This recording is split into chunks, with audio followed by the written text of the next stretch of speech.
ദേശത്താൽ അഞ്ചീശ്വരൻ തെളിയണം, മണ്ണ് തെളിയണം, മായം തെളിയണം, മാലൊഴിഞ്ഞി മാറണോ തെളിയണം. കുട്ടിക്കാലം മുതൽ ഞാൻ ശീലിച്ചു വന്ന ഒരു വംശീയ പാരമ്പര്യത്തിൻ്റെ ഭാഗമായി എൻ്റെ പൂർവികരായിട്ടുള്ള ആളുകൾ ചൊല്ലി പഠിപ്പിച്ചൊരു ചൊല്ലാണ്. ഇത് പ്രാർത്ഥന പോലെയാണ് അവർ ചൊല്ലാറുണ്ടായിരുന്നത്.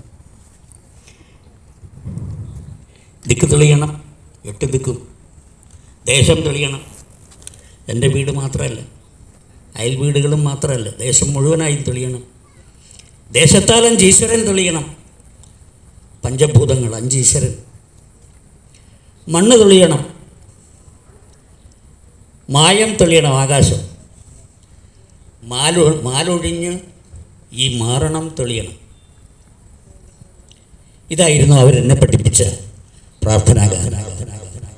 ഇതിനെ ഞങ്ങൾ പറയാറ് ചാറ്റ് എന്ന് പറയും. ചാറ്റുകാരനാണ് ഇതിൻ്റെ മുഖ്യ കർമ്മി. അപ്പം എൻ്റെ വാക്കുകൊണ്ടോ നോക്കുകൊണ്ടോ പ്രവൃത്തി കൊണ്ടോ ഇതര കർമ്മ